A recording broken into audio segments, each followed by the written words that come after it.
Доброго ранку, 15 грудня, п'ятниця, час новин на АТР, 1387-й день анексії Криму. В студії Маргарита Потапова. Фігурантів ялтинської справи Хізбут Тахрір сьогодні етапують з Криму до Ростова-на-Дону. І вже там суд розпочне розгляд їхньої справи по суті. Про це повідомляють правозахисники. І за їхньою інформацією, вестимуть ялтинську шістку із Сімферополя до Ростова через Краснодар. Торік, 11 лютого, російські силовики затримали 4 кримчан – Мусліма Алієва, Енвера Бікірова, Вадима Сирука та Еміра Усейна Куку. А 18 квітня ще 2 – Арсена Джепарова та Рифата Алімова. На початку грудня їм продовжили тримання під вартою на 6 місяців аж до травня наступного року. 6 кримчан окупанти звинувачують у членстві в організації Хізбут Тахрір, яку в Росії назвали екстремістською і заборонили. Українські правозахисники просять світове співтовариство сприяти доступу медиків до Бекіра Дегірмеджі в Криму. Напередодні фігуранту сфабрикованої окупантами справи про вимагання грошей стало зле в СІЗО. І зрештою він опинився в реанімації. У Бекіра Дегірмеджі загострилася бронхіальна астма. І зараз лікарі оцінюють його стан як вкрай важкий. Дегірмеджі сам не дихає, він на штучній вентиляції легень. Українські правозахисники закликають лідерів країн Євросоюзу, США і Канади, аби вони посприяли доступу до кримчанина незалежних лікарів. Действия властей, конкретных должностных лиц, в первую очередь судьи, который принимал решение, следователя, который ходатайствовал об аресте и нахождении их в СИЗО, расцениваю как покушение на жизнь людей. Я лично призываю международные правозащитные организации, глав государств и Украины и России отреагировать на данную ситуацию.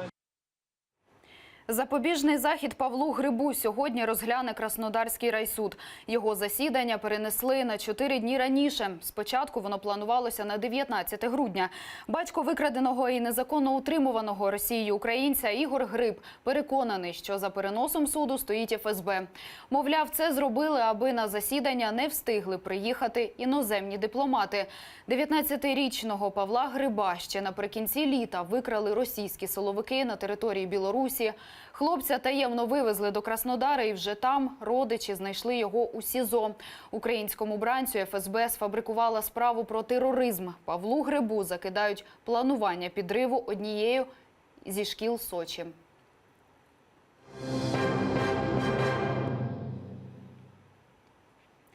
Дворічний хлопчик загинув у пожежі на Дніпропетровщині. Трагедія сталася у модульному містечку для переселенців у Кам'янському.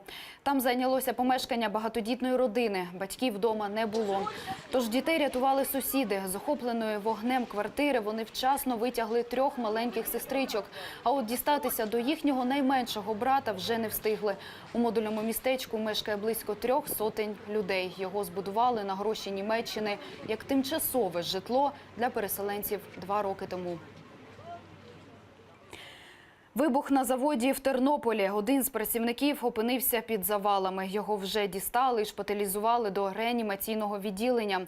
Вибух пролунав в одному з цехів комбінату «Будіндустрія». Як припускають слідчі, через порушення технологічного процесу здетонувала газова суміш. Вибуховою хвилею у цеху знесло частину залізобетонного даху.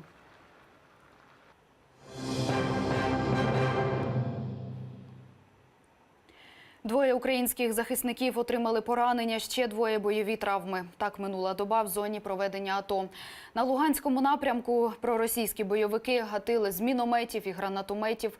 На Донецькому напрямку українські позиції у передмісті Мар'їнки атакував ворожий танк.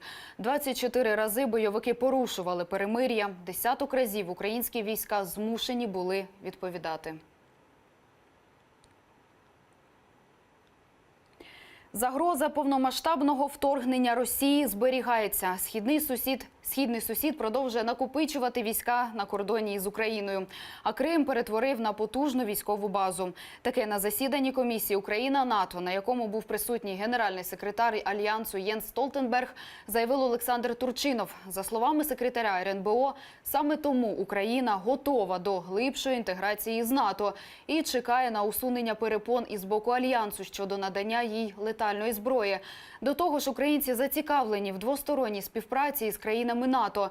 З одного боку, через участь іноземців у модернізації вітчизняної військової техніки, з іншого – доведення виробництва українських оборонних підприємств до стандартів Альянсу. Щодо летальної зброї, то, на думку Олександра Турчинова, НАТО занадто довго зволікає із позитивним рішенням. Вже перезріла необхідність політичного рішення держав Альянсу про зняття штучних обмежень, надання Україні озброєння, у тому числі летального, для оснащення Збройних сил інших структур сектору безпеки і оборони. В Одесі випустили із СІЗО підозрюваних в сепаратизмі, аби обміняти їх на українських полонених. З-під варти вийшов один з фігурантів справи 2 травня – росіянин Євген Мефьодов. Його підозрюють у посяганні на територіальну цілісність України. Тепер же його обміняють на українських військовослужбовців, яких в полоні тримає ОРДЛО. Окрім Мефьодова, одеські суди заради обміну скасували арешти ще кількох підозрюваних. Серед них 4 ветеранів війни в Афганістані, яких обвинувачують в спробі створення так званої Одеської Народної Республіки. Євросоюз дав зелене світло на продовження економічних санкцій проти Росії ще на півроку. Таке рішення вже схвалили лідери країн-членів ЄС, а юридично воно буде затверджено наступного тижня. Санкції проти Кремля у фінансовому, енергетичному та оборонному секторах Євросоюз запровадив ще в липні 2014-го. Чергове їх продовження в Брюсселі називають відповіддю на посягання Росією на суверенітет і територіальну цілісність України. Президент Петро Порошенко на своїй сторінці в Фейсбук вже подякував європейським партнерам за таку підтримку України. Гідна відповідь Москві за невиконання своїх зобов'язань та чіткий заклик до змін у політиці Кремля. Вдячний канцлеру Меркель та президенту Макрону як партнерам у нормандському форматі, усім нашим друзям в ЄС за рішучу підтримку України та незламну єдність і солідарність перед агресором. Росіяни та американці ледь не пострілялися у Сирії. Інцидент стався після того, як 2 російські штурмовики Су-25 «Грак» порушили умовний кордон, який розділяє зони впливу росіян на сил міжнародної коаліції. На перехоплення порушників американці підняли винищувачі F-22 «Раптор». На сигнальні ракети та спроби поговорити із літаками, каналами екстреного зв'язку пілоти не реагували. Після того, як російські машини перелетіли річку Єфрат у зоні відповідальності ВПС США, винищувачі відкрили попереджувальний вогонь. Гра нервів тривала близько 40 хвилин. Після пострілів у їхній бік росіяни відступили.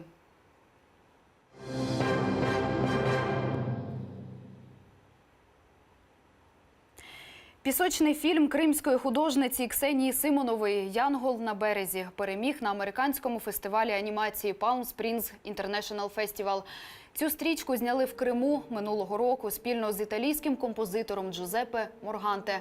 А присвятили картину сирійському хлопчикові Айлану Курди. Він потонув на човні з біженцями у Середземному морі. Palm Springs International Festival є найбільшим анімаційним фестивалем у США. Цього року на суд його журі представили роботи із більш як 100 країн світу. У фінал вийшли 35 анімаційних картин.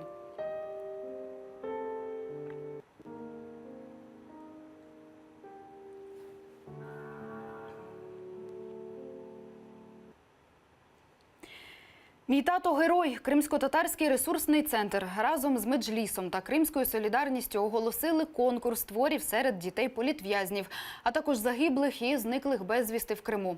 Писати можна лише від руки, але будь-якою з 3 мов – кримсько-татарською, українською або російською.